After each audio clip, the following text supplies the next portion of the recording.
Welcome to Pages and Poor Decisions, the podcast where booze and books and poor decisions collide. I'm one of your co-hosts, Samantha. And I'm Ashley. Each week we dive into a book, dissect the drama, and pair it with a perfect pour. Because what's better than a gripping pot than a perfect glass of wine?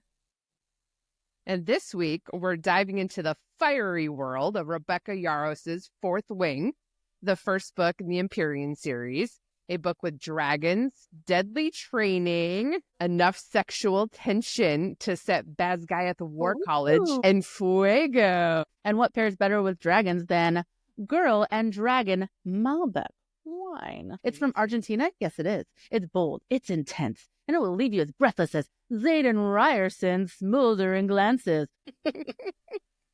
I'll cheers to that. You need to pour your glass first. Oh, yeah, I probably should do that. So grab your wine, put on your flight leathers, and get ready to face the gauntlet. Because in this podcast, we graduate or die trying. Cheers. That is bold and smoldering.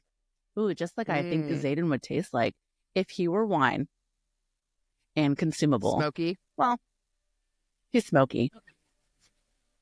It's finally here. Our very first Pages and Poor Decisions episode. Very aptly named Conscription Day. Whoop, whoop. Now, a little intro into us before we get started. We are two sisters.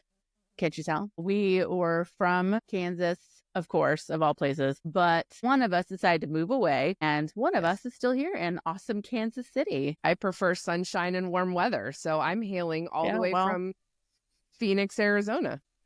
And I love snow. Bless your heart. Well, we went down a fantasy rabbit hole, if you will. I am in a book club where we have read everything under the sun, and we came across this one fantasy book that was recommended to one of my friends, and she said, let's read Fourth Wing. There was some really good recommendations about it. So we read it. I fell in love instantly. I read it 4 times before we had our meeting, and I was just like, oh man, I can't even. Dedication. Yeah. We have 6 weeks in between book clubs, but I read it 4 times within 2 weeks. It was unhealthy, but you know what? No, you're here. It is healthy. Read as much as you want. Okay. Anyway, so I read Fourth Wing. I got obsessed. Found out there's a second book. I lost my mind. Read that one, probably the same amount right afterwards. So we turned that one into the next club. And then I told my sister, hey, Sam, you need to read this book. She's like, okay. Couple months later, she finally read it. No. You were hounding me for almost 6 months to read this book. 6 months. It was 6 months. It was like literally every time I talked to you, and you're like, have you read this yet? Have you read this yet? Oh, yeah. Have you read this yet? I couldn't talk to you about anything else. I was like, I talked to you. I was like, I don't know what you're saying. Have you read this book? I didn't care what you said. I'm sorry. That happened to you. Have you read this book? So she finally did. So what ended up happening is earlier this spring, I finally picked up Fourth Wing, and it has been a very deep, dark hole that has sucked me in to this world of romantasy that I didn't even know existed. Outside of Harry Potter, I didn't either. It's become my entire personality at this point. And my husband wants to know when he's going to get his wife back. I've been there a little bit longer, and I think he thinks the same, including my child. So I just can't wait till she gets old enough. I'm like, hey, guess what? You want to learn about dragons? Anyway. So we went down this rabbit hole, and we have altered our brain chemistry forever. Thank you, Rebecca Yarros and SJM. And when you're in the Mossverse and the Empyrean, we were there. If you're listening to this right now, you're there. You know, and you love it. We love it. So this set us on a path, and we will cover more of those stories later. But right now, we are talking about Conscription Day and Fourth Wing. Yeah. So to all of our people out there, we'll do a little quick recap of what Fourth Wing actually is. A little bit about Fourth Wing. Meet Violet Sorengale, a 20-year-old with the physique of a twig and the stamina of a wet noodle. Instead of living the cushy life of a bookish scribe like her late dad, Violet gets voluntold by her mom, aka the no-nonsense general of Basgiath War College, to enroll in the Riders Quadrant. Why? To become a dragon rider, of course. No big deal, right? Just survive the brutal, cutthroat training program where dragons have standards higher than your ex, and classmates are ready to shove you off a ledge for a better shot at bonding with one. As if that's not stressful enough, Violet catches the eye of Xaden Ryerson, a third-year wing leader with a smolder that could set the kingdom ablaze and a personal vendetta against her mom. He's definitely the guy your therapist warns you about, but also the one you can't stop thinking about. But wait, there's more. The kingdom's wards are failing. Death is becoming the latest trend, and leadership might be hiding a secret so juicy it could burn Basgiath to the ground. Enemies, frenemies, and maybe a lover or two, everyone's playing their own game. The rules? Survive. Bond with a dragon or die trying. Will Violet make it out alive? Or will she become another casualty in Basgiath's deadly game? Pour yourself a glass and join us as we break it all down. All right, so now we're going to dig into Fourth Wing by Rebecca Yarros, which was published on May 2nd, 2023. So it's officially been out for a year and a half now. And we'll get into kind of the storyline, and we'll talk about kind of what our favorite parts are and things that we think are mentionable or things to remember for the upcoming book. Lots of Easter eggs. Lots of Easter eggs. Okay. Yes, ma'am. So Violet, our star, she has Ehlers-Danlos syndrome, which is the same as the author. So she wrote her based on some experience, which is really nice. So our 20-year-old Violet, she starts the story talking to her sister and her mom. Her sister says, you can't put her in the writer's quadrant. She's going to die. And her mom's like, that's it. I've had it. She's going in. I don't care. The decision is final. So Violet doesn't even have to save her own life. And let me remind you, there are 4 quadrants. There's the Riders Quadrant, where they train their elite dragon riders to get gifts from their bonded dragons if they get a bonded dragon. And there are infantry. Gifts meaning some sort of magic. So magic from the dragon. Magic from the dragons. They can a signet, correct. We'll get to that, yeah. And we have healers. Basically, the medical field, their quadrant, they heal people. Of course, they have to heal a lot of riders. And we have the scribe quadrant, which is what Violet's dad was. He was a scribe, and she grew up to try and be a scribe. She knows the whole library. She is a very smart gal. But no matter what, she was voluntold, and Rebecca Yarros' terms, by her mom to go into the writer's quadrant to be a writer. And her sister is fighting for her and saying she'll die. You can't do this to her.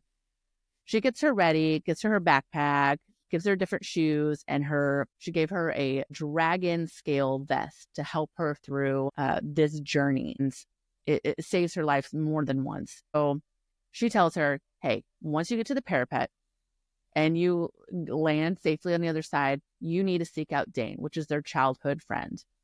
He will help you and guide you. Yeah. Also, stay away from the Xaden Ryerson guy. He wants to kill you. He hates our family. Blah. Right? And you're like, yeah, what? Okay, yeah, fuck this guy. So anyway, it's like she braids her hair up. She's got half brown, half silver hair. And her mom's like, I told your dad not to keep you in that library. It just dulled your hair, and that sickness took your hair color from you. And we're like, what the heck is a sickness? Like, what's wrong with you? Anyway, so she's got half silver, half brown hair. Am I right? Yes. Yeah, it's brown to silver, very long. She braids it up in a little cornet. Super cute. Also, can I imagine Violet as like a little pocket person. The way that she's described, like she's just a little pocket person. Put her in your pocket. She's just like cute and tiny Pocket? And breakable, and I just want to put her in my pocket and carry her around with me. Polly Pocket. She's Polly Pocket. Yeah. The old Polly Pocket. Violet Pocket. Violet Pocket. violent bug. You know what I'm saying? So we didn't just age ourselves there, by the way. Oh, no, that's still a thing. Polly Pocket? Still a thing. We got one downstairs. She's bigger, though. Still swallowable. So Mira's like, get to the parapet. She gets to the parapet. It is this 18-inch little stone walkway. You said it was... walkway. Death walkway. 200-some feet above a ravine. So once if you slip and fall, there ain't no coming back from that. You're done skis. You did. And many fall. Did. So it was like, I have the numbers here somewhere. It's like 18 or 23 people didn't make it. Yeah, I think they say 60% make it across. Yeah, that's sad. Parents, what are you doing to your kids? No, because they want to do this. Like the people that are signing up to do this, like, want to do this, with the exception of probably the marked ones, which we'll talk about. Like they think it's an honor, and they're like so excited to bond a dragon and have magic. That's something that they're so excited to do. They're so excited to be there. And poor Violet's over here, like, I'm being this. And I think one of the things to note about Violet, yeah, she didn't volunteer. She was voluntold. I think one of the things to note about Violet is that because she grew up training for that scribe quadrant, grounds herself in facts and history. She's just reciting history. And so one of the things that we constantly see her do as a coping mechanism as she's crossing this death bridge, as she starts reciting facts and history, because it calms her and it centers her and it allows her to go to her little happy place in her mind to, like, get her across this death bridge, right? But I think another thing to note too is she meets one of her best friends before crossing that parapet. So when she's in the tower, she makes friends with a girl named Rhiannon, who she's very integral to the story, and she gives her one of her boots because she notices all of her boots are like the rubber grip boots that her sister made her wear. Her sister gave her before going up there, and it's raining. That Rhiannon, and it's raining, right? And it's raining hard. Rhiannon's got flat shoes with no grip or no sole on them, and offers to trade a boot with her so that they can both make it across. You want a boot? Let's be friends. You want a boot? You want to share a boot? You want a boot? Let's be friends. Are we Canadian now? Friends. I don't know what that was. Friends. I want a boot. Oh, on a boat? Oh, did they say a boat and a boat the same way? Someone tell me. Yeah, let us know. I'd really like to know that. So then she goes across the parapet, has a little problems there, but everything's fine. And we meet someone called Jack. You know what I'm talking about. Jack fucking Barlow. Fucking Barlow. We'll get back to him. That guy. She outsmarts the guy at the end. She lands as a cadet first, and she goes and finds Dane. We did forget the part where we have met Xaden right before parapet. She gives the people her name and his eyes right to her. And she's like, oh, crap, he's going to kill me. Maria was like, avoid Xaden. He doesn't like our family. His dad basically ran the rebellion and was executed for it against Navarre. So, and his mom was a part of that. So this is the kid of the guy who ran the rebellion. She's a general. You're not supposed to like him. She's a general. You're not supposed to like him. You're not supposed to do anything about it. He wants us Sorengills dead because our mom killed his dad. There. Parapet. She finds Dane, and Dane is their childhood friend that Mira told her to go find. He is not happy she's there. Well, he's glad to see her, but then he's like, I'm going to sneak you out and I get you to the scribe quadrant. And she's like, well, I made it here on my own. No, thank you. And he's like, please, I need to save you, blah, blah, blah. She's like, F you, man. Here's my friend Rhiannon. Fucking Dane. Fucking Dane. Well, no, we love Dane right now. And then she gets put into his wing. So she is now in Fourth Wing, hence the name of the book. No, Second Wing. Oh, Fourth Wing. They got moved to Fourth Wing. Dane was in Second Wing. Are you shitting me right now? Yeah, don't you remember? Are you shitting me right now? No, she got put into one of the other sections, and one of the other It was wing. a section that was different, but it was still wing. We'll figure that part out. But so Xaden, no, I don't want to. Obviously, having eyed one Violet Sorengale, decides to have Dane's entire wing moved to their wing, which was it says flame squad. section. Which squad? Oh, his squad. Sorry. Oh, no, you're right. Nope, you're right. But it doesn't really tell you what she is. Okay. No, first squad, second. No. When your name is called, take up information behind your squad leader. Jack is called in the first wing. We're second squad, flame section, second wing. God damn, you're right. So then when she gets to Dane, she then is called into second wing with her friend Rhiannon. Xaden goes up there to the dais. To the dais. Yeah. Little stage area for anybody who wants to know what that is. Elevated, looking down on people. And is like, looking down. You're moving to fourth wing. He cocked his scarred eyebrow. He's like, you're now on fourth wing, bitch. She's like, great, I'm in Xaden's wing. And then they go through all this training. She makes some friends. We meet Sawyer and Riddick. And it honestly, it really kind of does start to be a little bit of like a Divergent kind of setting for me, because that was something I read before. It did feel very Divergent-y. But I think she said that she did write based on some of these other influences, like Divergent, which I like because I love that plot. So it's basically, here's your friends. Yeah, the writer's quadrant was who very can make it, who can't. dauntlessy. It's dauntless. It's for sure dauntless. Very dauntlessy. Yeah. Like just crazy to the death. It is to the death. They're like, I might die, but I think I'm going to make it. So then we meet some other people too. That are part of the wing. Imogen, Bodhi, Garrick, and other people who are friends with Jack Barlow.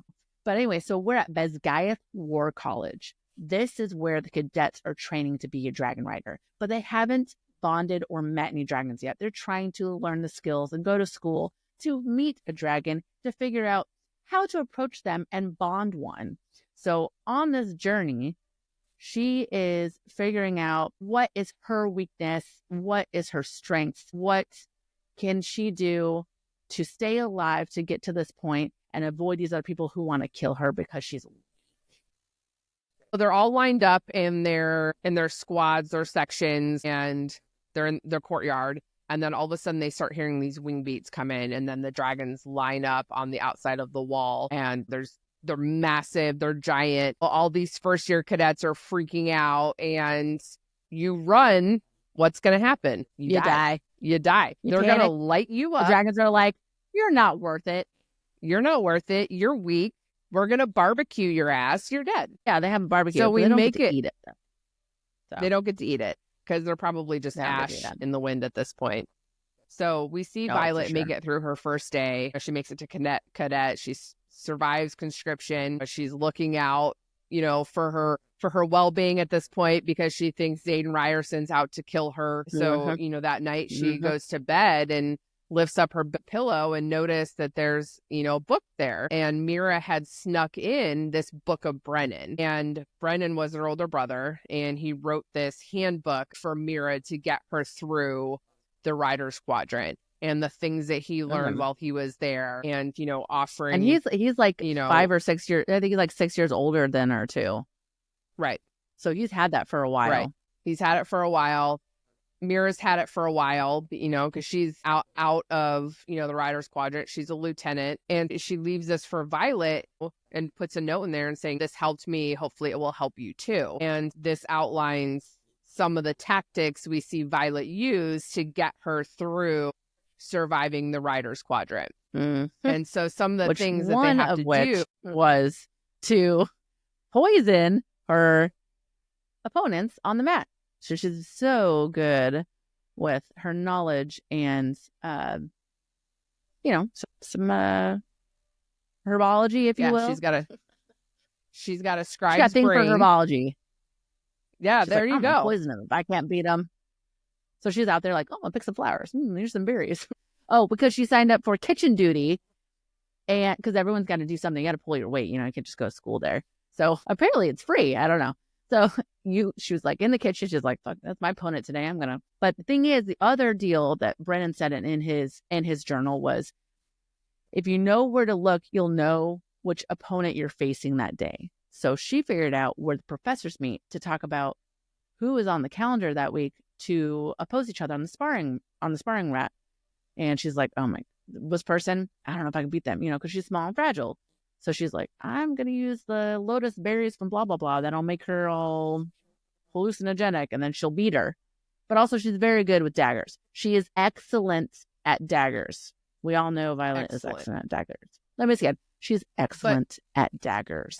But her very first sparring opponent was Imogen. And Imogen is one of the marked ones, right? It's one of the children of the rebellion. And for the children of rebellion, it is Fen Ryerson is Xaden's dad, the one that was executed for running the rebellion against Var. So in order for the children of they would say separatists of the rebellion to live while their parents were executed in front of them, Xaden was the oldest of all of them. Fen Ryerson was Xaden Ryerson's dad. He is the one that ran the rebellion, and all of the parents of the separatist group of the rebellion were executed in front of the children. All of the children were allowed to live and go through conscription day and cross the parapet if they would make it. And there were 107 children. So there are 107 marked ones is what they were called, because they had marks on their wrist or their arms from the dragons that executed their parents. So we from here on out call them marked ones. So Imogen was a marked one. Yep. She had the rebellion relic on her. Beats Violet into a bloody pulp, like dislocates her shoulder. So she has to be taken to the healer's quadrant to get buttoned back up. And then I think from that point, she starts to utilize that book to discern who she's going to be facing on the sparring mat before, and then doing what she needs to do. Which leads us to, I guess we could talk about the scene where she's going out to pick whatever berries she needs to that's grown by this particular tree on the riverside, that she happens to know exactly where it's at. Dark. She, grew up on Bathsky's ground. So she's out there getting her berries. Yep. And getting her berries out of a tree. Getting her berries. At night. Getting her berries. And she's like, I'm going to climb this tree. I've done this 100 times with Dane. Then, guess who shows up? Xaden Ryerson. Did you say Xaden?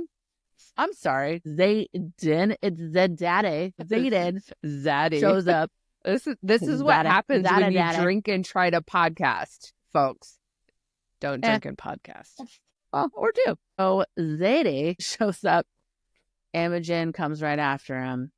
So do 15 other marked ones. And she's like, they're all first she's years. In a tree. She's in a fucking tree. And she's like, oh my God, can they see me? She wanted the moonlight to help her reach branches. Now she's like, shit, I'm naked under the moonlight. They can see me. I'm going to go nimbly from limb to limb and hope that they don't see me. And they have their little conversion down there. Because they're standing right by that tree.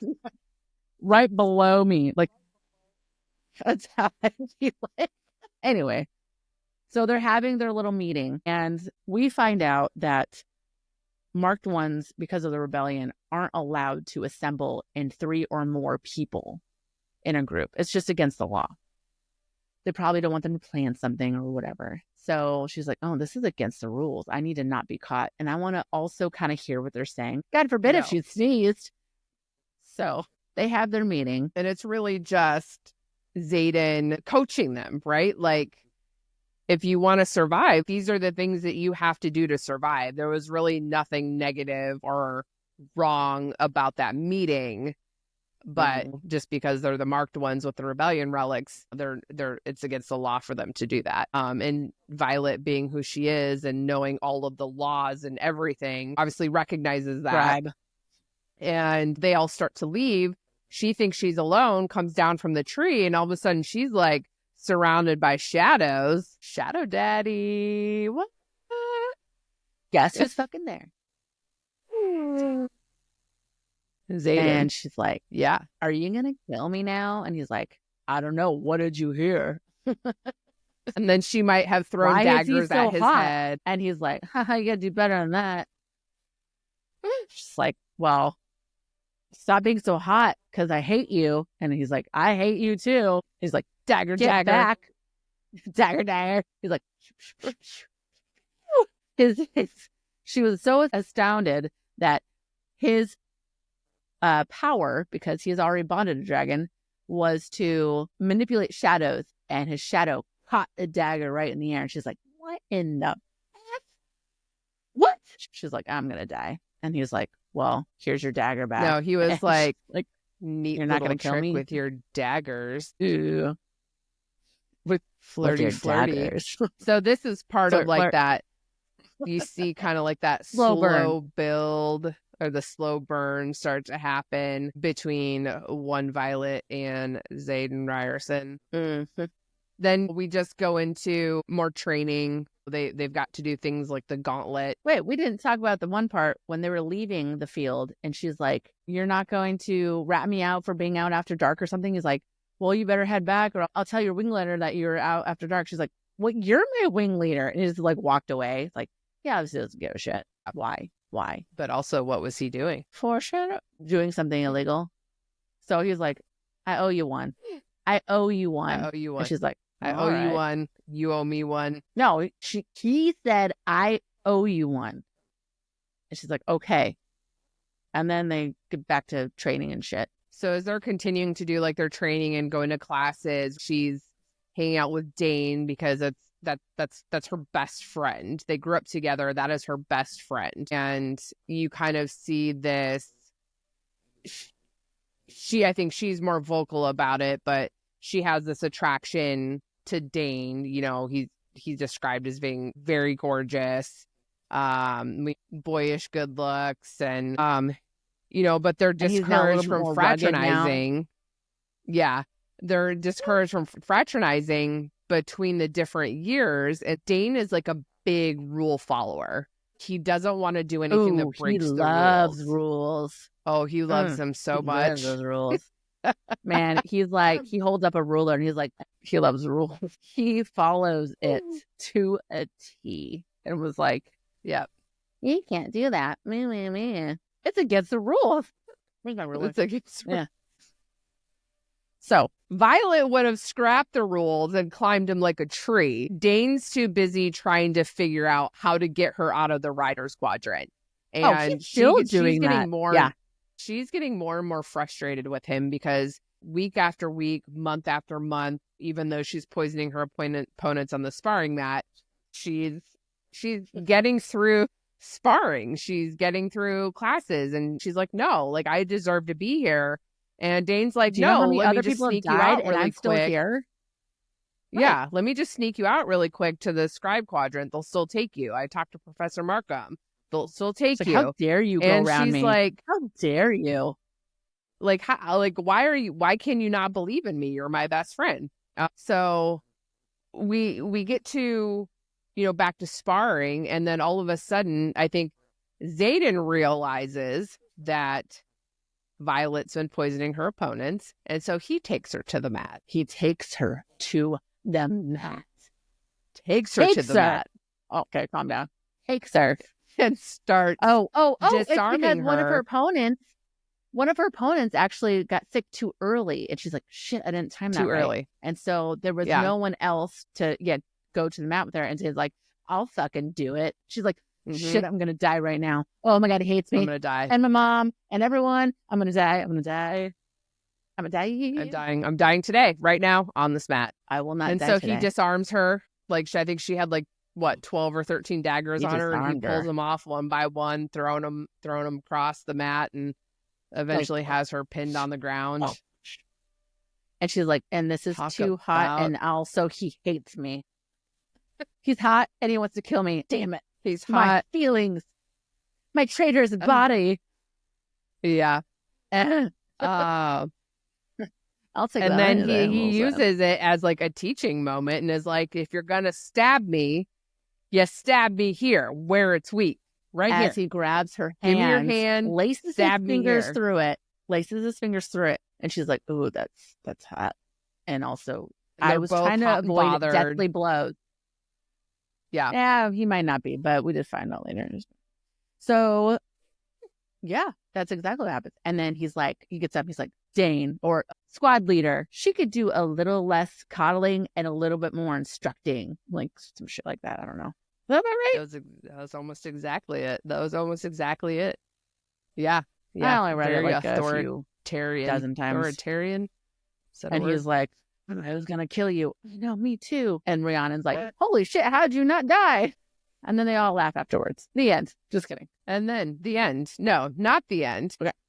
So do all this training and they get to what they call the gauntlet. And to me, it seems like, and thank you for other people who have also read this, I've seen illustrations that help me know that I'm not a crazy person.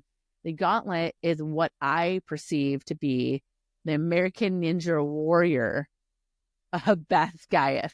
You got rolling logs, balls you jump over, walls you have to scale, and God knows what else. I don't know. Yeah, not fall to your death. Because there's no 6-foot pool of water to catch you. You're landing on rocky, hard ground and dying. That's real life. So that's why I assume the gauntlet is. So they do that in order to scale a full-size dragon and get on its back. So they go through these couple different practice rounds of doing this. And, Violet, being the tiny little fragile person that she is not able to get up that last wall section. So by the time we get to the actual gauntlet where they're timed and they're scored individually and as a group, she makes it up and then uses a dagger to basically like scale the wall and flip herself up. And rule following Dane and his little girlfriend, that's not a girlfriend, is another wing leader. Girlfriend. Previous Aura? Friend with benefits. Aura? Does that sound right? Betting something? Beddington? Benhaven? Benhaven? Aura Benhaven. Arlie Benhaven? Arlie Benhaven? No. I'm Ron Burgundy. Right. So they're rule followers. And they're Amber Mavis. Apparently, Amber Mavis. The wrong person. Okay. Man, that was gold. So she flings herself up and over, gets down, and rule follower Dane and Amber Mavis is another wing leader who Dane had prior friends with benefits relations with. Is like, you can't do that. That's cheating. And Violet, being who she is, codex. She's the mind of the scribe. Well, the codex says anything that comes over with me on the parapet is part of my person. Guess what? This handy little dagger here was on me and is part of my person. So therefore, I can use this. Therefore, part of my person. Therefore, here within, I can use this dagger. So Violet's making enemies here. Ooh. Amber Mavis is very, very upset that Violet is breaking the rules and thinks that she can't do this. She's disqualified. Yeah, she's throwing a fit. Shame on you, Amber. Too bad. So then they get to go. And you know what? Yeah, Xaden's like, no, she's right. That's part of the codex. Just because it's not the right way. Wait, what do you say? Just because it's not the right way doesn't mean always... it's the only way. That's right. That's the one. Man, I almost butchered that. I gotta read it again. Damn. What's wrong with me? So then they get to go parade around like pageant queens in front of in front of all the dragons. We've got red dragons, we've got green dragons, we've got blue dragons, orange dragons, brown dragons. The one that we don't see is a black dragon because there's no black dragons willing to bond this year. And you've got the red dragons. They have to be willing to bond. The red dragons are quick to temper. The green dragons are highly intelligent. The blue dragons are ruthless, vicious, cunning. The orange dragons are unpredictable. Like, you don't know what they're going to do. We don't really know what the brown dragons do. And at this point, the black dragons are the most rare. And then you have they said there's only 2 on the continent. That sound right? Yeah. Yeah. And then you have these feather tails, which are baby dragons. So as they go parading through, they're seeing all of these dragons, no black dragons, and they get to the very end, and there's a shiny little gold feather tail dragon. And so they turn around and they start their little trek back. Not much taller than them. He was like probably 10 feet tall or something. Just hanging out like, hey, I the big boys. Yeah, little tiny boys. I'm just here looking at my wing that she can't use to fly because, Anyways, so they're starting their trek back. They have to walk all the way down, turn around, and then walk back again, see them all again. Like the parading show. When they say that they stop at the wall and they'll glide into each other and then have to turn around. They wait a good portion because they're all clustered. And they were told not to cluster. They're all there clustered like, well, what do we do now? And they're like, well, I guess fucking turn around, walk back in front of the feather tail. She's like, these humans are dumb. Like she's like, these are dumb humans. I'm just here for the show. And they're like, well, I guess we'll just turn around and walk back, I guess. I'm sorry. I thought it was like one of the funniest moments. Just sort of idiots. So they start walking back. So they're walking back. And then all of a sudden you hear thump, thump, thump. And then here comes a couple of green dragons that are shoving their noses and snouts like all over Violet's boobs and armpits and back. And they're like, well, what's going on I'm about here? To die. And she's like, oh God, I'm going to die. I'm going to die. What is happening? I'm going to die. And I'm pretty sure she's starting to like probably recite something from the codex or the history books because that's what she does in these situations. Don't stare them in the eyes. Back away. What do I do? But she realizes that she's got the dragon scale armor on, and her sister Mira had a green dragon. And she's explaining to them that they smell Mira's dragon. She had the thing made for shed her. Their scales over seasons, and she knows someone with the power from their dragon to shrink things. So she had them shrink the scales, and she sewed them into a vest for her to wear because it is like the most protective thing you could have. Why aren't they all using that? Anyway, sorry. That's a great table that for a future discussion. Here, so that happens. She gets back into line. They start walking, and then all of a sudden, a couple of people that were in their line got blasted by the dragons because one was too indecisive, and I think one was just being a bitch. So poof, they're gone. Yeah. And they're walking over like the ash remains of the people. Ooh, excuse me. Like, oh God. Ew, I got it on my shoe. Shake it off. Walk it off. So after this whole parading thing, the next thing that they have to go do is bond a dragon. They're going through the flight field and they're wandering around trying to figure out like who they're gonna bond, and she doesn't feel drawn in any one direction or another, and then sees Jack fucking Barlow and his little cronies. Goonies. Yeah, his goonies. They spotted the gold dragon and they want to go kill it. And Violet, being because who it's she inferior is like, and fragile. Yeah, she's like, they can't do that. I got to get over there. I got to try to help. And so she How tries to dare beat you. them. How dare you? She tries to beat them over there, and she gets to the clearing where the gold dragon is. It's like, they're gonna come kill you. Get the hell out. Wait, we gotta talk about. She tripped herself and has she injured herself getting there. So you're like, that is true. Damn. And I was like, number one, you're describing my life because I'm very clumsy. It's like, how did you do yourself? Walking up the stairs in my house. Like, she tripped on her way to go save a dragon. And everyone else is probably like, and she really went through some shit. No, she tripped and hurt herself. It's just, So she went to go save this dragon. Injured. And she's like yelling at, fly away. Can you, like, do you understand the words that are coming out of my mouth? You need to leave right now. And like the gold dragon's just like licking myself. Hey. She's like, what? Wasn't she like grooming herself or something? I think she's sitting there staring, like blinking, like, huh? Is she trying to talk to me? Look at this cute little human with an injured leg. And so then all of a sudden, like, Jack and his two little crony buddies are like, I'm going to kill you. I'm going to kill you. I'm going to kill this stupid gold dragon who's a weakling and shouldn't be allowed to bond. And so Violet's like, I guess I'm going to take you on myself. Injures one of them. I think they go running off.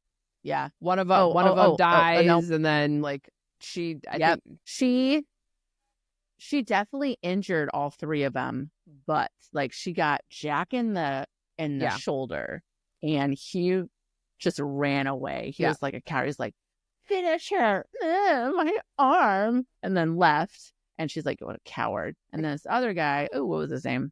Tears or something? I don't know. And it was like really, really got him. And then Oren too. So he's knocked out. Oren's but that's when you see Xaden off in the side. Ready. Remember? That's when Xaden shows up. So he's anyone over else on the who's not corner. First years, they're not allowed to interfere. They have to just watch. And he's just fucking just sitting there. Like, why? Yeah. Why? In the tree line. What? Like, what's happening here? Just, over there watching what's happening. Like carving. I imagine him carving like an apple, like the skin off an apple, just like all nonchalantly with like some old school knife. You know what I mean? Like, watching her like take on three dudes that are way bigger. Then all of a sudden you see a big black dragon land behind the gold one. The biggest dragon they've seen. And mind you, this is the dragon that they talked about in class that they said was unwilling to bond, and no one has seen him in years since his previous rider died. And he is he could give the power of a really amazing signet to his rider if he was bonding this year. So he flew in, and was, don't mess with this dragon, this little baby dragon. I'm going to incinerate. And then Violet standing, she hears a voice in her head, and it's the black dragon move talking aside, to her. Silver one. Yeah, move aside, silver one. She's like, what the F? You just talked to me? Am I hearing shit? You should end the enemy at your feet. No, because I'm a nice person. And then she lets him go. It's Oren. Oren is the one that she let go. And he ran back and retreated. And the Feathertail was saved. Yay! And then we learn that Violet bonded the black dragon, whose name is Ternanak, or Terran for short. Ternanak. So then we learn that after that whole kerfuffle, they go to the flight field where everyone's there watching, and they're waiting for all the people who have bonded dragons to arrive. And all of the people who are the professors, everyone else, the general, Lilith Sorngale is there, and General Melgren, the guy who's like in charge of everything in Navarre. They're all waiting for people to return with their bonded dragons, or not return, or, find out who's on the death roll. And Violet's journey over there on Tarn did not go well. She kept falling down, and he was like, can you just stay on and not embarrass us? You're making us look bad. It's like, well, she's tiny and he's a big mother effer. So like, how are you going to stay on this dragon? I thought it would be easy. I was like, just hold on to the things. But I'm like, dude, I get it. I'd be dead in seconds. There's no way. The amount of muscle that you would have to have in your arm, but your thighs and your core. Your core. Yeah. Dude, I'd be like digging my arms underneath the scales anywhere I could. Just envelop me. And hope I don't die. Ain't gonna work. That's not gonna work. I'd be in the healer's quadrant probably. So then she waltz up in there and she's like, I got a dragon. So you go up there to the roll calling and just, please tell us the name of the dragon that has bonded you. And he talks in her head and she's like, Ternanak, Tern. And then you hear this little, and Inarna. And she's like, what the F? And then Lily's like, are you okay? She's like, say my name, Indarna. Indarna, for short. She's like, and Indarna? And they're all like, 2 dragons? What?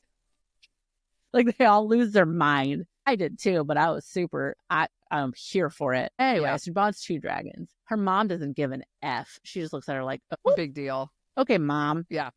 But then she waltzes over, and then Dane goes over there. They're all losing their shit. The dragons have to have their like bonding thing with Empyrean.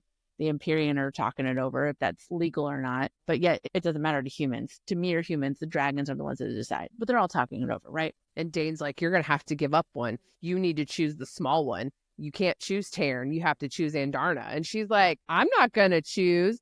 And then all the dragons come back and they're like, no, you get to keep both fucking dragons because you're a fucking badass. And then what happens? You know what happens? Is that when Dane kisses Violet? Dane kisses Violet, and Violet's like, this is what I wanted for so long. And then she's like, oh, then she's like, but I don't want it anymore. While side-eyeing like Xaden over there, like, hey, daddy. Well, so what we found out then is that Xaden's disgusted by this. Well, we find out later he's disgusted by something else. But he's disgusted because he is now bonded to Violet. Why? He's bonded to a blue, ruthless dragon called Sigale. Sigale is mated with Taryn. Boop, boop, boop. Up in the dragon uglies, right? And so therefore, they're bonded people. Hi, I'm Violet. Hi, I'm Xaden. They're connected for life through their dragons because of these mated pairs. Dragons mate for life. And so now they are stuck with each other. And if one of the dragons died, the other one could too from heartbreak, and therefore could also kill the riders. Because if your dragon dies, so does the rider. And if the rider dies, the dragon could die or it could choose to live. So it just really depends on the will of the dragon. But Xaden knows that his life is now tied to Violet, and he is not thrilled about this at all. And he tells her, you have bonded the most powerful dragon that is out there. Anyone else who is not bonded are just they're going to make you target number one because they want to kill, because you can still kill the people who are still cadets, so they could bond that dragon while your bond is still weak, and then kill you, take your dragon. So he's like, you need to watch out for yourself. So watch your back. Good luck. Watch your back. And also I need to watch your back because now you're tied to mine.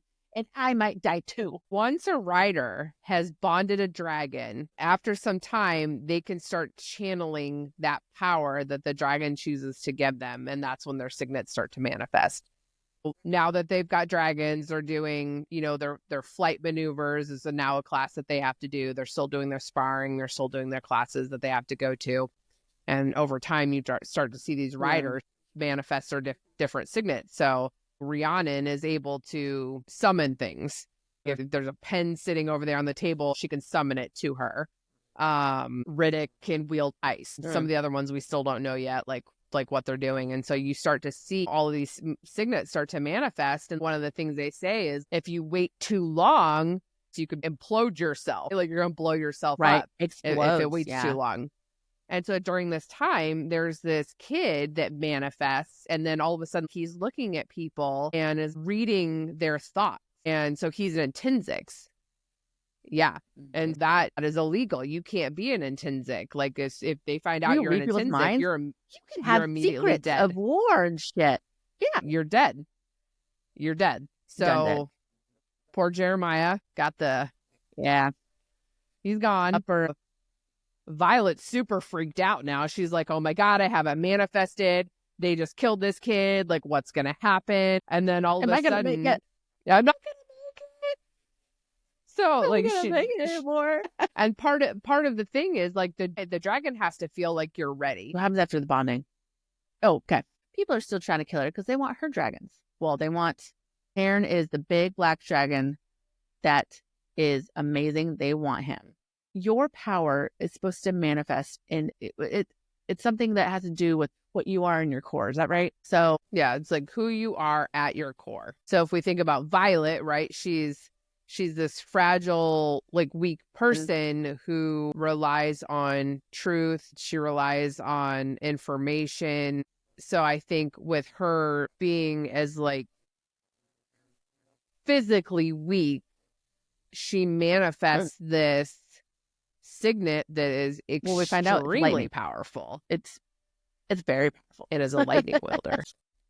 It's just, she is raw power. Actually, right before she does manifest her signet, she was betrayed by one of the wing leaders, Amber Mavis.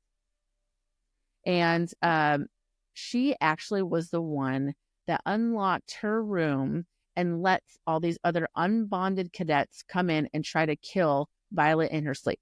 That is rule whatever 103 blah blah blah blah in the codex, the Dragon Riders Codex. That is a no-go. The Dragon Riders Codex. So she broke that rule, as well as all those other cadets that went in there and tried to kill her in her sleep. That's a no-go. She was woken up in her dream by Taryn yelling through her head, because the dragons can talk to you telepathically. And she was awakened and trying to fend herself off. Meanwhile, while Taryn signals Sigale signals Xaden to get there and help, and Darna, sweet little Darna, a little golden dragon, was like, I have a little power I'm going to give to you. I can stop time. And she's like, what the fuck just happened? Everything stopped. She's like, I'm the only one moving here? Okay. She gets out of, she avoids being murdered, and then goes over by the door. Xaden runs in and was like, how'd you get over here so fast? He's already standing there. No, he's already standing there. Like, he was getting ready to run into the door when time stopped, and so she made her way, and all of a sudden she's standing in front of Xaden. And but my favorite part, as soon as time resumes, Xaden's like, he's like, the fuck? How'd you get here? You were just way over there. Murdered them all. Cold blood. Didn't even matter. All dead. All of them. There's like, 7 of them? And then they just leave. Done. They just leave. Leave the crime scene. They go to the field, talk to Taryn, and they're like, what the fuck happened in there? And she's like, what do you mean what the fuck happened there? You fucking kill these people and they're trying to kill me.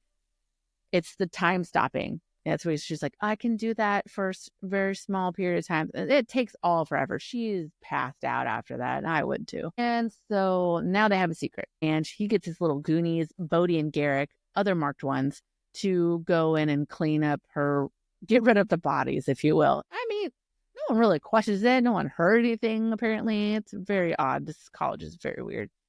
But then the next day, they're like, they have to go talk to everyone, basically, and tell them what happened. They're like, Amber Mavis, you are sentenced to death by fire of dragon because you went against the codex and opened the unlocked door to a sleeping cadet, and she got attempted murder. Anyway, Dane is like trying to say, hey, you can't, that's not true. So Dane lifts his hand, try to touch Violet's face to get her memories, because that is his signet, is touching her face to get someone's recent memories. And it's a classified signet, and I think only Violet knows at this point. So this is important to the story because he uses this later on. Anyway, going down the path, Amber Mavis gets, and they're like, well, don't fuck with Violet. And they then they go through a lot more training, this and that. There's a little slow burn with Shadow Daddy Xaden, and a lot of really awkward times with Dane. And you're like, Dane, please, fuck you. She gets to a point where they're trying to get to graduation, and they're heading into war games. The first part of it, they have an exercise where you need to get a golden egg, an offense and defense, right? So they're trying to do that. Violet manifests her signet, and there's one of the marked ones. It's one of her best friends that's watching over her for Xaden's purpose. And he's about to die because of Jack fucking Barlow. And she manifests and fucking blasts lightning out of the sky and fucking kills him. He falls into the mountain dead, right? Dead. And they win. So later she's like, that's all I have. It's a weapon. I just have lightning. So-and-so can do this with ice and water and blah, blah, blah. I'm just a killer. I'm a killer, Bella. Then Xaden comes in and is like, well, I mean, yeah, but I'm a killer, calm Bella. down. And then she's wearing a nightgown and stuff, throwing daggers at the board. And he's like, that's really hot. Then they get it on. Fucking finally, they destroy the room. Finally. So destroyed it. Everything except for the bed. Everything except for the bed. Yeah. Destroy. Yeah. And like every time Violet, like, lightning happens. She's like, we need to get that under control or else everyone's going to know when we're doing it. Yeah. he doesn't want to be romantic. You should stay away from me. I'm a bad guy. I'll cover your lighting. But he stays the night with her. In the morning, he leaves a vase of violets for her on her nightstand. And it's like, okay, stay away from me. What did you just go out and do for me? Am I right? Then they go and so it's off and on for a little while. Oh, don't forget about that one kiss that they had. Dragons were doing it. They got lost in the moment, started making out, and he's like, you need to leave. That's what led up to it. Time goes on. There's more sexual tension, and they're finding out about some attacks on the Navarian border from Griffin riders, and they're in danger, so they need to get ready. We get to a part where it's the second part of the war games. Everyone is divided up between different sections, and they're going for the final war game, right? They all go to different outposts, and Xaden is required by General Melgren to go to Athbean, which is another one of the outposts that they have. They're stationed riders to protect attacks against Griffin. And it's beyond the wards. Athbean is like, there's wards that magical wards kind of like go around the border of Navarre that keep like the Griffin riders from coming in. So they kind of protect the area. And so Athbean is beyond the wards. So they're sending these 20-year-old cadets, not even like graduated from the war college, beyond the wards. And all these other people go, this place, this place, this place. Well, he goes, I need to pick my best people. So he picks like 7 other marked ones. They're all close. And he picks Violet because their dragons are mated and they're essential to each other. And the dragons, we found out, cannot be apart more than like 3 days. So their dragons obviously have to go. This is supposed to be like a 5-day exercise or something like that. They're going. Dane's like, no, you can't. Violet, I'll miss you. Blah, blah, blah. So she leaves and goes with Xaden, and they go on this journey and they stop somewhere and they're all resting. The dragons are getting water and they're like, have a little romp against the stone somewhere in the forest. And then comes in a person on a Griffin rider and they're like, he's like, shit. He's like, a whole flock. The whole flock of Griffin riders. They come in and he's like, oh shit, I'm really sorry about this. Oh, flackety flack. You're early. And she's like, what? You're working with the enemy? Okay, calm down. So she finds out they're giving weapons to the Griffin riders, which is supposed to be the mortal enemy that Navarre is protecting, have the barrier from, right? So she's like, the whole time. Yeah. And everyone else is like not surprised because they've been a part of it the whole time. And she's like, you saw me fall in love with him. Damn you. So they go through this whole thing, but they're still war games. So she's got to follow him. He's like, will you trust me? You got to trust me. She's like, fine. So they go, they finally get to Athbean and they're like, it's deserted. You're supposed to have a full outpost, like completely manned, right? It's this envelope with Xaden's name on it. He reads it and it's like, prepare for battle, or this is your war games. Survive if you can, ... Dane Atos's Dane's dad sends this and was like, you guys are here, Colonel Atos, because we know you've been doing some shady shit in your marked ones and we want to off you. So you can either stay and help this village then you can here, continue doing actual or war you games. Can go to this other outpost. Right. There is a nearby village that's actually being attacked by not Griffin riders, but Venin. And we have talked about it a little bit in the book. Venin are the fables that your parents tell you at night. If you don't eat, vegetables or don't brush your teeth, the Venin are going to come get you. But it's your vegetables. It's real. And she's like, that's not right. Red-rimmed eyes, veins coming through everywhere. Because what they do, what we've learned in the book, there were 3 brothers. One drew power from a dragon. One drew power from a griffin. And the third drew power from the earth because he was jealous of his other two brothers. That is the core part of this story. And you're like, wait a minute. So there are dragon riders, griffin riders, and now there are this fabled fiction monsters living under your bed called venin, and they draw from the earth and the power, and they're dangerous. So these are the things that they're actually attacking all the outposts around Navarre, and not griffin riders. What everyone at Basgiath was taught to think was the bad guy. It's actually venin. Everyone thinks that's fake. They get there, they're actually fighting venin. And they're winged riders. The winged creatures that they're riding, wyverns. What? Which are four-legged dragons. They don't have front legs. They don't have front ones. It's their wings with little pinchers, like almost like they're dragon or two-legged. Almost like they're dinosaurs, and then back legs. Yeah, that's how I think about them. So they have this big ass battle. She's doing lightning, blah blah blah. Shade, blah blah blah, all this stuff. They've got people dying. It's no good. Liam is a part of our story. He's trying to save Violet, and then vice versa. Liam's dragon gets murdered by a wyvern. Liam dies. It is the longest scene I have read of someone dying that I think ever. I sobbed during Dobby and Hedwig. I sobbed. This one sobbed. It has been my honor. Sobbed. I was like ugly crying. It has been my honor.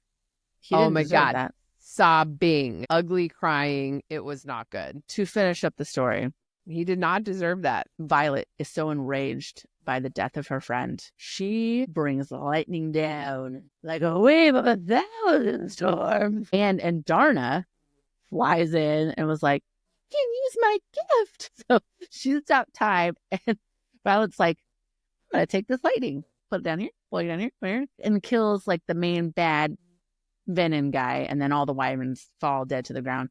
But she was also stabbed by a poisoned dagger by one of the other venin. So she's like falling to the earth, and then she's flying through the air. They're trying to figure out what to do with her. They're like, "We can't go back. She won't make it because she's unconscious." They make it over to a place. She hears voices, wakes up, and realizes she's not in Navarre. She's somewhere else. She's in a place called Orisha. Or Orisha. Depends on what part of the creek you're from. Which is like the capital of Tirandor. Tirandor is one of the provinces in Navarre, which Navarre is the country that they're in. So Tirandor, Fenrirson, he was kind of like the king of Tirandor. During the rebellion. He's the one that led the rebellion. So Orisha was burned to the ground. And guess who's fucking there? And Violet wakes up in Orisha. Her dead that was brother. Burned to the ground. The fuck, Xaden? Welcome to the revolution, Violet. Da-da. Brennan's not dead. End scene. It was so good, though. What a wild ride that book was. I mean, it was. Like, there's Rebecca Yarros. I have to say, she loves Taylor Swift. Is like we know Taylor Swift with the fucking Easter eggs. I'm not even kidding.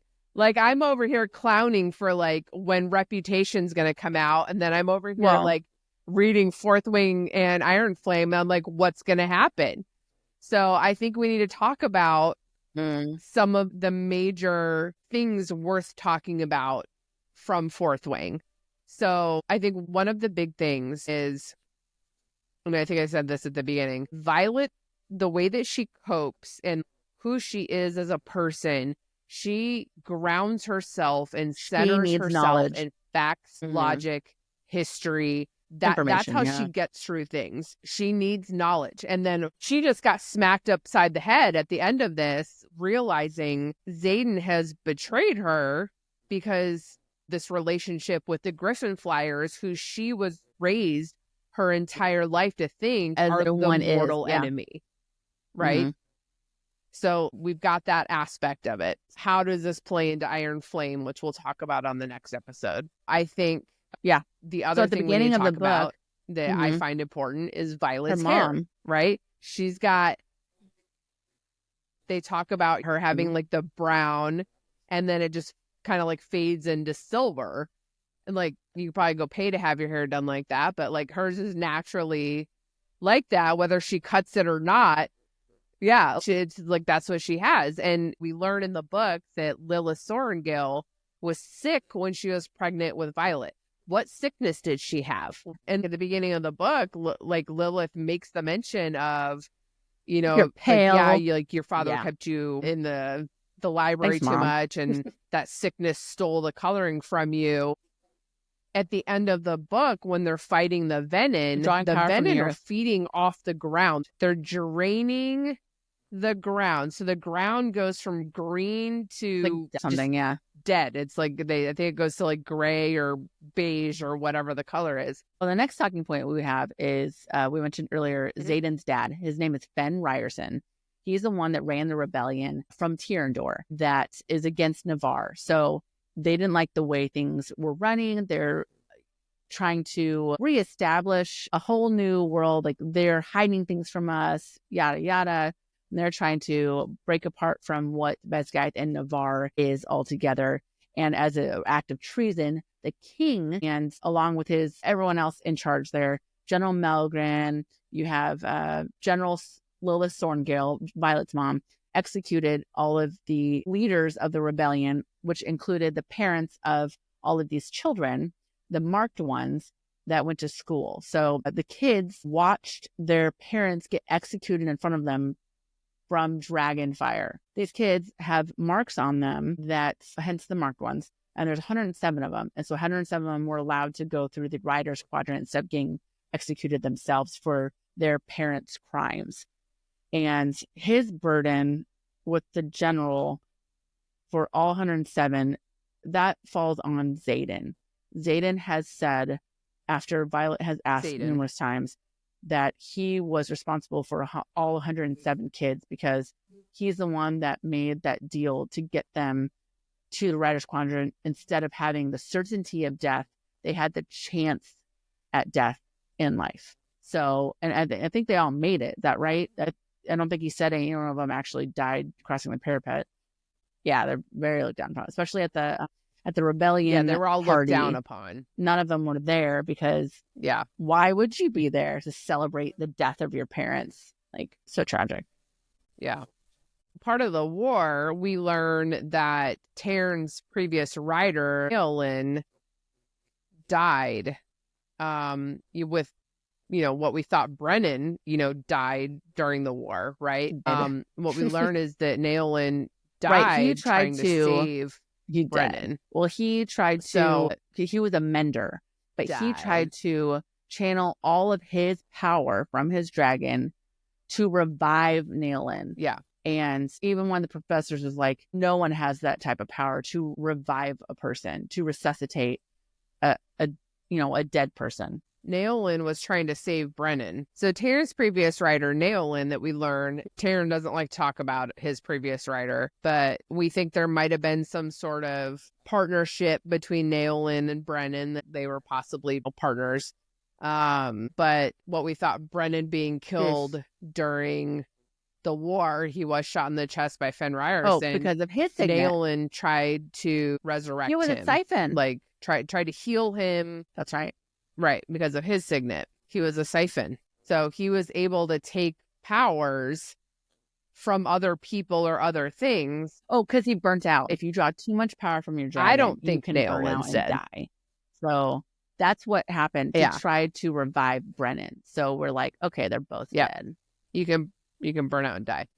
I think she said that. Well, she said Papa Sorrengail's dead. Did she though? And Nealon's dead. I don't think so. Dead. Like, we saw him. Oh, well, we saw Liam him. is for sure dead. Liam is for sure dead. Papa Sorrengail's dead. During the schooling, they have their battle brief and they're talking about like recent events and stuff like that. There are way more attacks that are happening on the border than they're letting the cadets let on, that they're calling Griffin attacks, but they've also mentioned like gray dragons of gray dragons, hanging out over there, which we know we don't have gray dragons. Gray dragons are not dragons. Beady eye little 2 feet wider. We know that now. Oh, wyverns. We know that at the end of Fourth Wing. Yeah. So the Griffin attacks were lied about, right?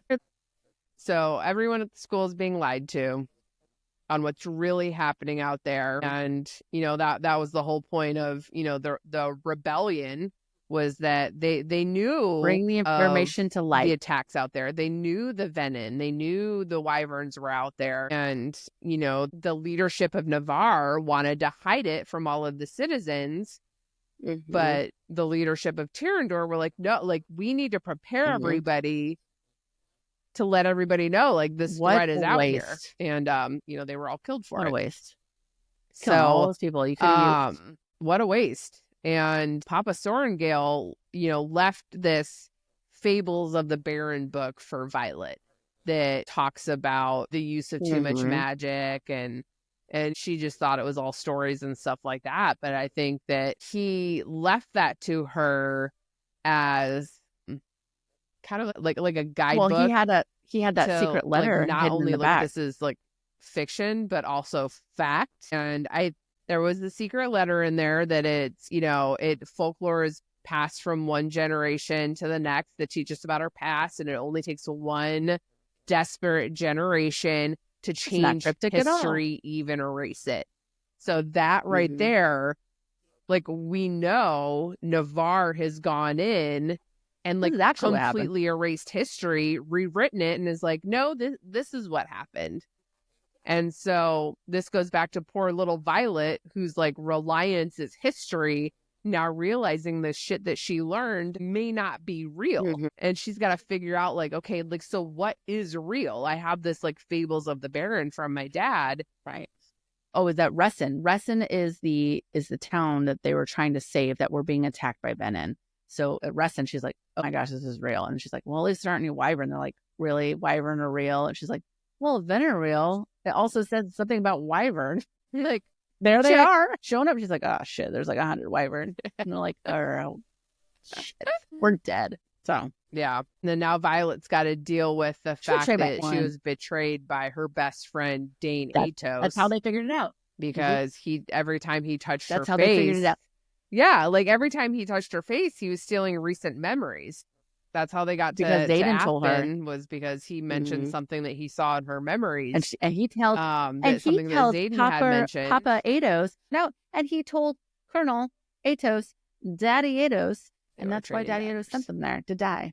Dane, how dare you? How very dare you? Rude. Yep. How dare you, Dane? Ooh. And now, like, Violet's got, like, this, like, rage building up inside of her because Liam, poor sweet Liam, is gone. And she blames Dane for his death. And he's like, while he's dying, he's like, take care of my sister, Sloane. She'll be in the Rider Squadron next year. And so not just that. Poor Violet's got, like, all this, like, weighing on her. My brother, fucking Xaden, Liam, Sloane, Dane. Like, oh man, I'd have a break. I'd have a mental breakdown. She handled it well. I would have a breakdown.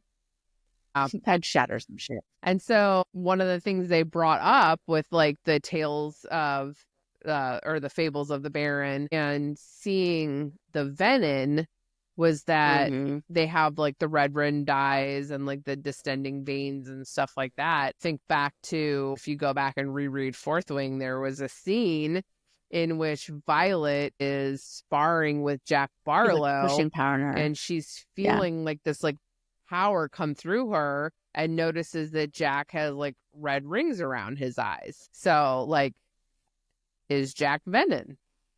I don't know. He's dead. And then she brought the mountain down on him, right? So crazy-ish. There's like one thing that kills the venom, right? And it's those particular alloy daggers, and this one that Xaden equipped her with, and the one that's also on her mom's desk in her office. And he goes, oh, it's made of some eggshells and that are magic and some special alloy. And he's just like, oh, interesting. And it's the only thing that kills them, right? Where do they get them? How do they make them? Oh yeah, so those are the daggers that they were making in addition to the alloy daggers to the Griffin Riders to help protect themselves. And that's what they got in trouble for, to get sent there in the first place, right, for war games, to try and survive, because the Authority knew Venom was coming to the outpost, so that's why they emptied it. They knew it was going to fall anyway, and they kept it from everyone, and then sent the marked ones there during war games to survive if they could. I have words with the authority. I need to talk to them. Piss me off. So the authority meaning Rebecca Yarros. Okay, but in that, so we talk about also in that moment the gift that Andarna, the little small golden dragon, has given to Violet. Time stopping. They say that Feathertails. She's 2 years old. Feathertails don't bond. They're not supposed to, but she did because she does whatever the fuck she wants. They do have powers, and they can gift them to their humans if they want to. They say, we have to keep this a secret because then humans will go after Feathertails and use them, and they can use them to the point of killing the dragon because they're taking too much of their power. So Violet's like, I would never do that. She's like, I know, that's why I bonded you. Yeah. You know what I'm saying? So she did to save her life and everyone else's. And at the end of the book, she no longer has that power because she is no longer a Feathertail. She's no longer a Feathertail. And I think it's also important to bring up that Papa Sorengale, that's true, did research on Feathertails. We find out through the bonding of Violet and Taryn. Taryn's mated dragon is Sigale, whose rider is Xaden. The four of them are all linked. We find out that not only can the dragons and the riders talk to each other, the dragons talk to each other, and Xaden and Violet can talk to each other. We find this out when they're at Montserrat, and he's like, diabolical. I love it. I love it so much. He's like, man, I should have done this sooner because the face you're making right now is priceless. And she's like, priceless. I love that scene. Priceless. So they can talk to each other once she figured it out. And I have to say, like, okay, we have to talk about that scene because if you were able to get the re-release of Fourth Wing, these fancy sprayed edges, there is a new chapter at the end, which is chapter 27 from Xaden's point of view, which is that exact scene. We get to see that scene from both Violet and Xaden's point of view. I love that Sigale's like, she's a distracting. So good. You're distracted. It is so She's good. Like, I know. Is he thinking of me? Like, was Violet thinking about me? What's Violet doing? Fly out there. That chapter, like, really made me love Sigale. I love Sigale. Like, she's good. Love Sigale. You just make sure I love Sigale. I love Sigale. There's a lot in Fourth Wing that sets us up for Iron Flame. The point of view chapters, yes, those are cherry on top. Can I, Rebecca, I'm talking directly to 1000%, yes. Can we have a whole Xaden book? How much you can't control yourself around Violet because you can't think when she's around. Everything from Xaden. She drops her pencil and you feel the need to have your shadows pick it up for her. You need to show off to Dane because he sucks so much. So then you use your shadows to black out the room and then do a little press against her face. I mean, a girl needs to be swooned by a whole book. That'd be great. And then Garrick teasing him about it. We're just kids and I love it. So cute. I acted that way. I still act that way. I'm in my 30s. This was a wild ride. I think this was a wild ride. And I think one of the other things that I want to talk about is this has been signed to make a TV show. Michael B. Jordan. I think you're right. I think it was Amazon Prime. It was before it even came out. Yeah, they got the rights to make. And I think it was after Fourth Wing, but before Iron Flame. Hopefully, they got the rights. I hope they have. I would love to see that now, but so they're going to be where this is going. I would be totally okay with having all the books out before they actually do it, so that They know what to expect. We know what to expect. And we're not, nothing's missing. Sure. Well, you have to think like how long it takes to produce like a TV show. And like, we don't even know how it's going to be set up, right? Like, are they going to do like one book per TV show? Right. We already know that Rebecca Yarros has said this is going to be a 5-book series. Iron Flame is out. Fourth Wing is out. Onyx Storm is set to release, in January.